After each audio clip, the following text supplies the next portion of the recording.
Muchachos, hoy vamos a ver la evolución del átomo. Vamos a ver cómo a poco los modelos fueron cambiando hasta el más actual.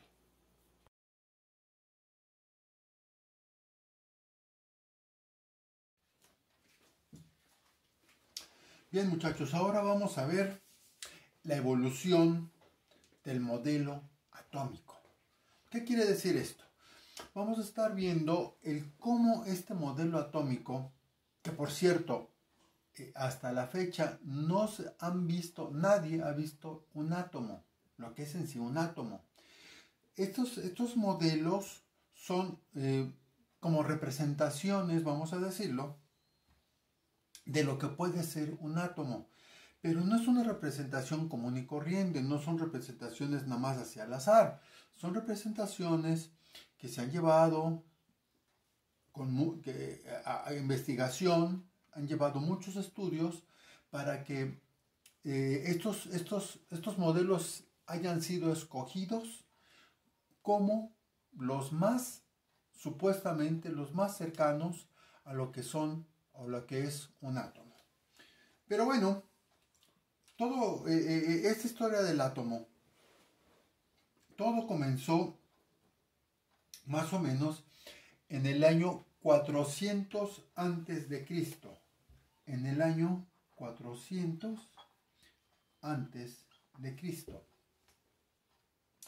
Y en aquel entonces, los sabios, los que tenían la llamada ciencia en sus manos, le decían filósofos. Y dentro de ellos existió uno llamado Demócrito.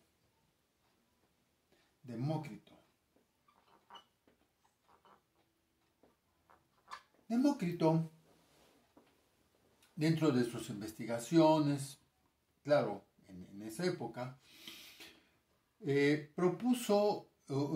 observó, en aquella época era la observación básicamente lo que les llevaba al conocimiento.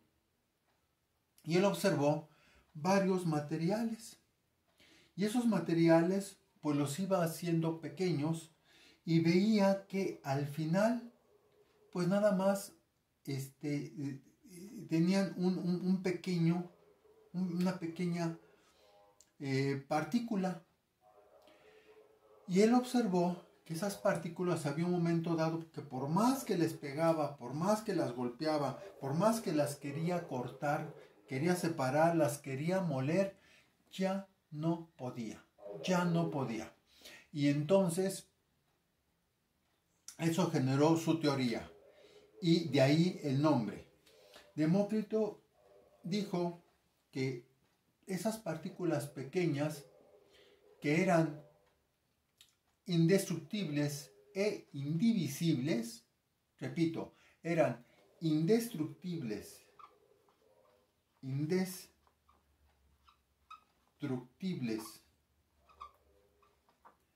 e indivisibles, o sea que no se podían ya dividir, le llamó simple y sencillamente átomo. Que eso es lo que significa realmente la palabra átomo, que son pequeñas partículas indivisibles e indestructibles. ¿Sí? Así quedó. Pero Demócrito, dentro de sus estudios, dentro de sus cuestiones, no propuso ningún modelo. Simplemente lo dejó en palabra. Átomo. Nada más. Simple y llanamente átomo. Pasaron muchos años. Muchos años. Y tantos que llegamos al año de 1808. En el año de 1808. Y en ese año, no es cierto, 1803. Hay que dar bien las fechas. En ese año resulta ser que ya hubo ya un investigador, ya algo más, más firme en la cuestión esta, llamado Dalton. Y Dalton, checando todas las investigaciones, llegó exactamente a la cuestión que había dicho Demócrito. Descubrió lo que había dicho Demócrito. Y él se puso también a investigar. Y efectivamente, checando varios materiales y golpeándolos y sometiéndolos a cuestiones rígidas, encontró que simplemente eran pequeños granulitos, ¿sí? Y dependiendo del material, pues era ya sea de diferentes tamaños, de diferentes colores, ¿sí?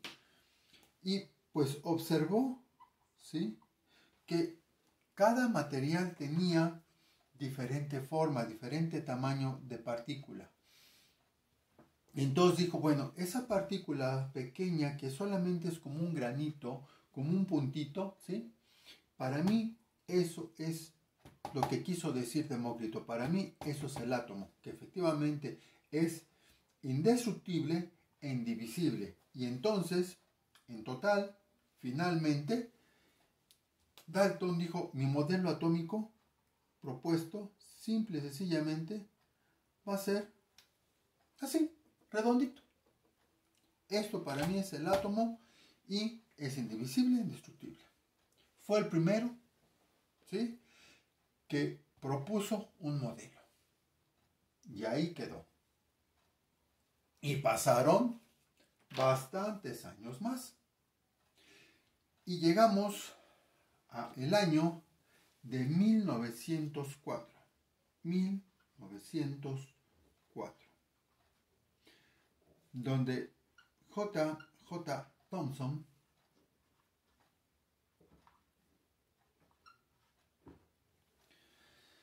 ya, fíjense cuántos años más, 100 años después, empezaron a ver, empezó a descubrir, empezó a hacer muchas pruebas.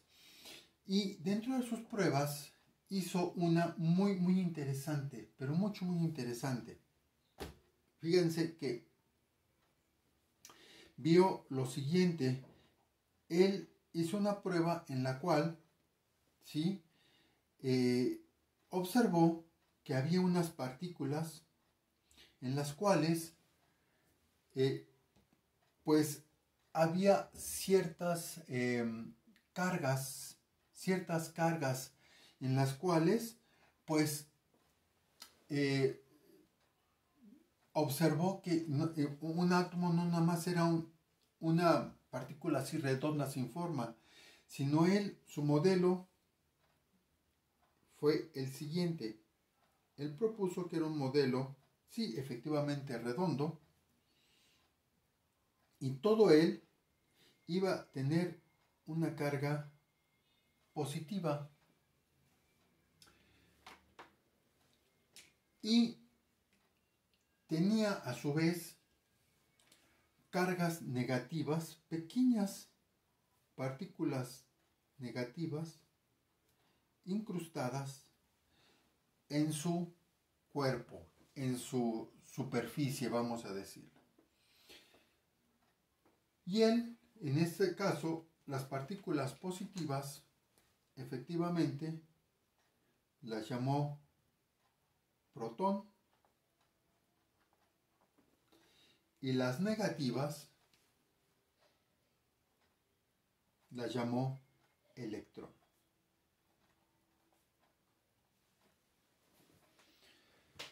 Eso fue lo que descubrió, y ahora este es el modelo de Thomson. Es más, este modelo de Thomson también se le conoce como el modelo del budín o del flan. Vamos a decir que es como un flancito,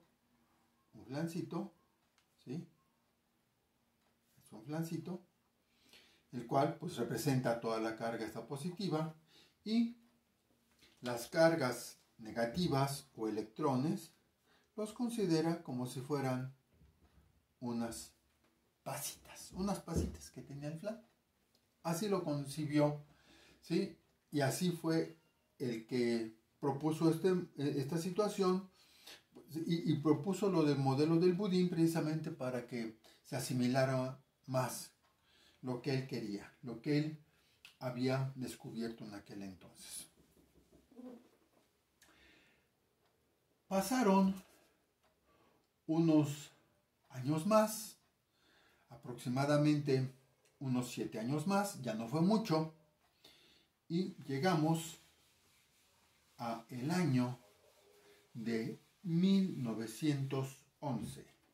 El año de 1911. Y ahí otro investigador, Rutherford, ya tuvo mayor cuestión de investigación y descubrió lo siguiente, ya descubrió más cargas, ya descubrió más partículas dentro de ese llamado átomo. Él hizo una prueba. Él agarró una piedra magnetita, descubrió que era magnetita porque pues era atraído por algunos metales, se pegaba a algunos metales. Entonces dijo, bueno, si se pega a algunos metales, esto debe de emitir algo, Y entonces puso un trozo de oro, una pequeña placa de oro, y al fondo puso una pantalla. Acá puso una pantallita. ¿Sí? Entonces, pues esto, por varias investigaciones, por varias situaciones, empezó a ver que esta magnetita empezó a mandar pues, sus rayos, su magnetismo, y empezó a descubrir lo siguiente, que algunos de estos rebotaban en algo de la placa de oro y chocaban y rebotaban. Entonces dijo, aquí en esta placa de oro debe de haber algo muy, muy sólido que no permite que lo que está lanzando esta magnetita atraviese esta placa de oro. Pero por otro lado, también observó que algunas otras partículas sí lo atravesaban. Dice, ah, caray. Y se reflejaban en su pantalla. Sí, se reflejaban en la pantalla. Y entonces, para esto, basándose en lo que había dicho Thomson, acercó también otras magnetitas de un lado y del otro, ¿sí? Dándoles, tú ves que la magnetita tiene un lado, vamos a decirlo, y tiene otro lado, entonces él los puso contrarias y observó que algunas partículas se desviaban hacia un lado y otras se desviaban hacia el otro lado. Entonces dijo, a ver, ah, caray, aquí hay algo muy, muy importante. Son diferentes cargas.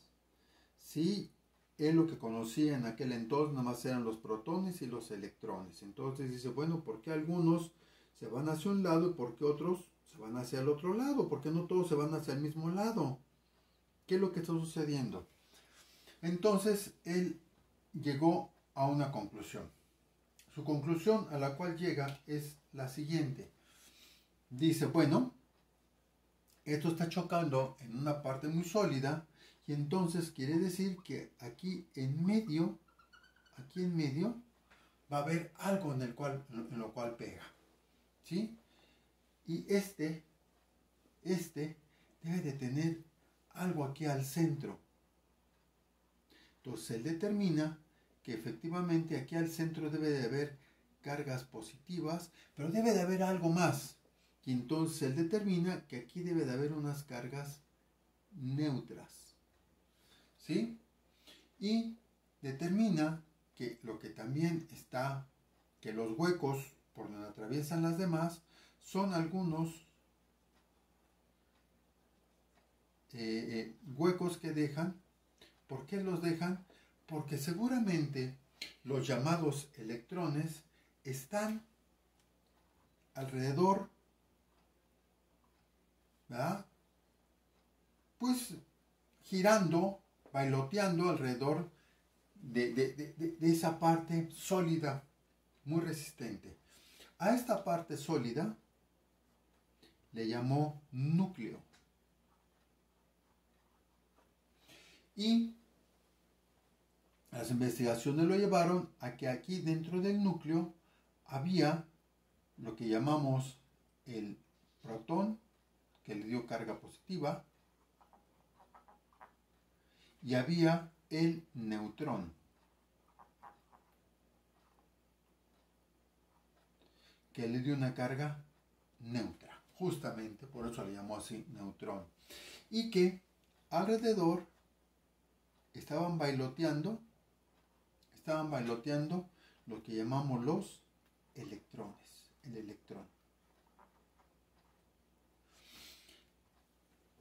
Y este fue el modelo que propuso Rutherford debido a sus investigaciones.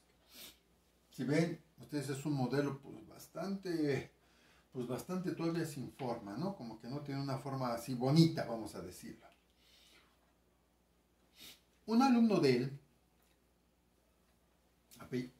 2 años después, en 1913,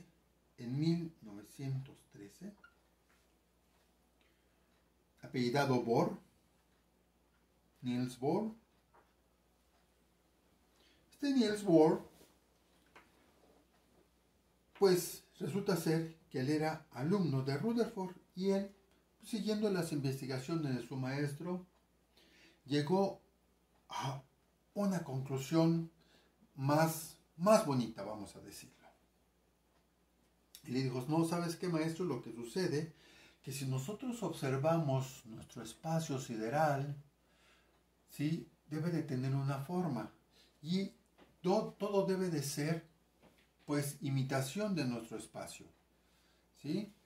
Ya para ese entonces, ya estaba en la investigación en el cual había un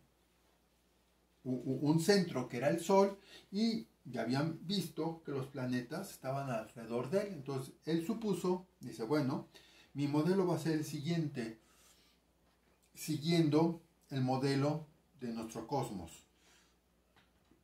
Y va a ser que al centro va a estar el núcleo con sus cargas positivas. Vamos a hacerlo un poquito más grande, con sus cargas positivas y neutras, ¿sí? O sea, con sus protones y electrones, neutrones, perdón. Y entonces alrededor de él iba a haber órbitas, como las de el espacio con los planetas. Entonces dijo, bueno, entonces este núcleo va a ser el Sol y los electrones van a estar girando en órbitas perfectamente alrededor de este núcleo, ¿sí? Pero ya con unas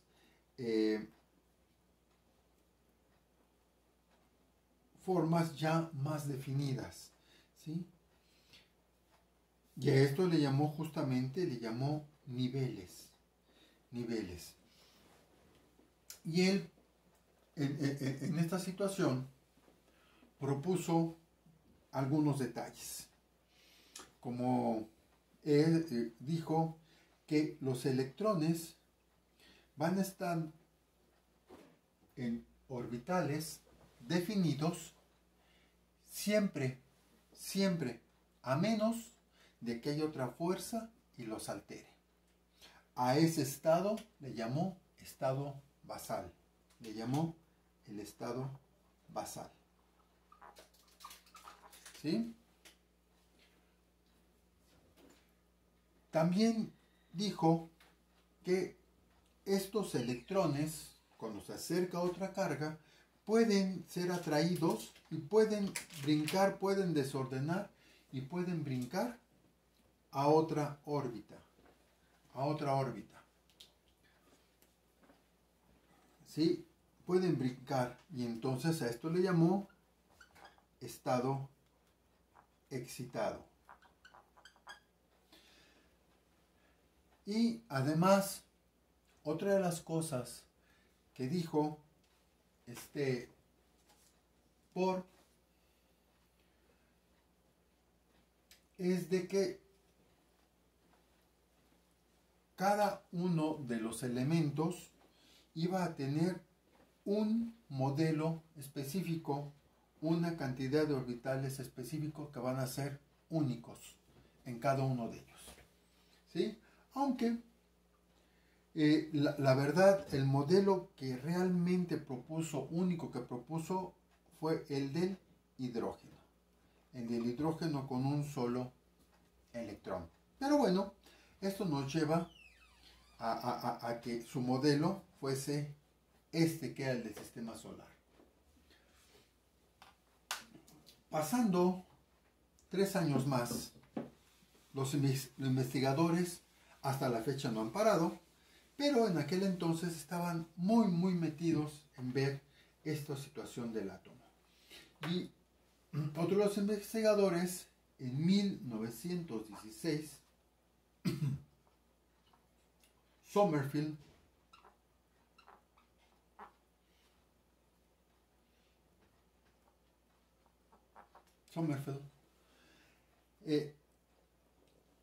vio otra situación muy particular, y la situación que él vio de que, ok, está bien, el modelo estuvo bien, el modelo del señor Bohr, con sus protones y neutrones en el núcleo, y dijo, bueno, sí, hay orbitales que están alrededor, ¿sí? Pero, aquí hay otra cosa muy importante que él dentro de sus investigaciones vio, que hay algunos orbitales los cuales se dividen, como que se parten, y entonces dijo, va a haber un momento dado en que va a haber un orbital en el cual va a tener un cierto tamaño y van a tener una división, va a tener varias divisiones, y estas divisiones él las llamó subniveles. Entonces, esta situación fue este modelo que había propuesto Bohr fue un tanto cuanto modificado por Sommerfeld, porque él ya había descubierto los subniveles. Es más, para mí, para mi gusto, Sommerfeld propuso el modelo más original y más típico de lo que es un átomo. Hasta ahorita los modelos que hemos visto, pues me van a decir es que es un punto, parece no sé qué cosas. Pero si ustedes ven este modelo de Sommerfeld, sin duda dicen, ¿sabes qué? Este es un modelo de un átomo. ¿Sí? Bueno, pero bueno, eso vamos a dejarlo. Y como yo les digo, las investigaciones no pararon. Y resulta ser que en el año de 1926, otros investigadores, Schrödinger,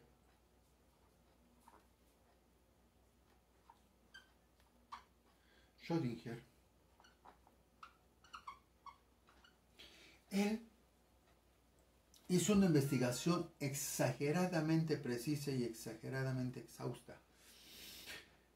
¿A qué nos referimos? Él propuso un modelo muy poco didáctico, muy poco visual, pero su modelo establece que hay ciertas zonas en las cuales preferentemente se encuentran los electrones.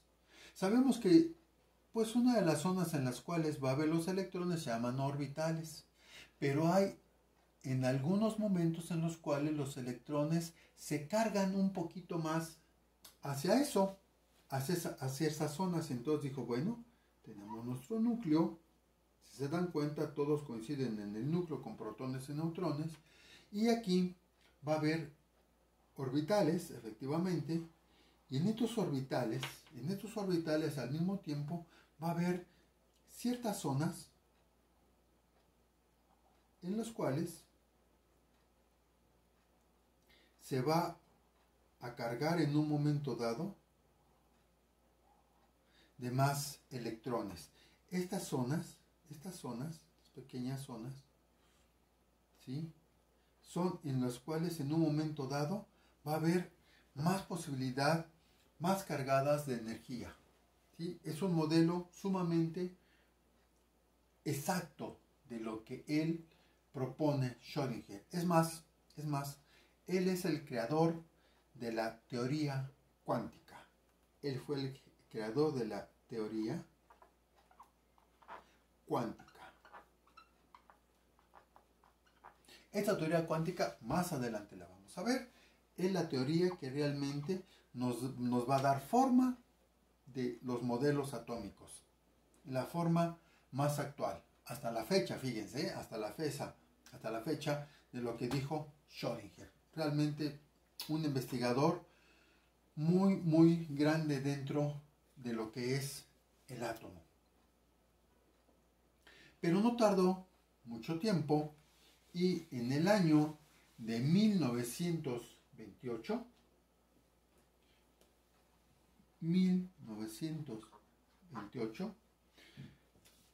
hubo otros investigadores más y ellos fueron Dirac, Jordan y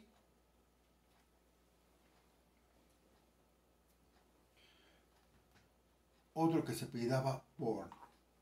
Entre los tres, claro, en diferentes países, pero le dieron forma. Dirac se encargó de checar las investigaciones de Jordan y de Born para generar un modelo atómico que es el modelo más didáctico y más comprensible para darle forma a lo que es nuestro átomo. Sí, y en algunas ocasiones se da las formas muy caprichosas también. Él propuso nuestros ejes, ella lo propuso en forma tridimensional, en los cuales dice que hay efectivamente hay orbitales que le vamos a dar una forma circular, claro, al centro. Ya no voy a poner exactamente los neutrones y protones, pero que ya vamos a suponer que ahí están dentro. Pero vamos a ver que algunos orbitales son circulares, ¿sí?, y otros, efectivamente, los que proponía Sommerfeld, les vamos a dar esta forma ovular. Miren, les vamos a dar esta forma como si fueran unas hélices.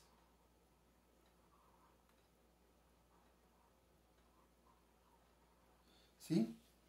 Y para él, a Dirac, esos eran los orbitales, que estaban, los subniveles que estaban aquí dentro de ese mismo orbital. Y venían otro orbital más. Y venían muchos más hélices. Ahorita ya no los voy a poner porque ya se encimaría demasiado. Se encimaría demasiado los colores. Bueno, vamos a tratarlos de poner. ¿Sí? Vendrían aquí así.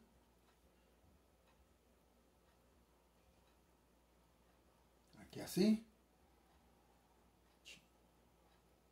¡Ay, qué bárbaro!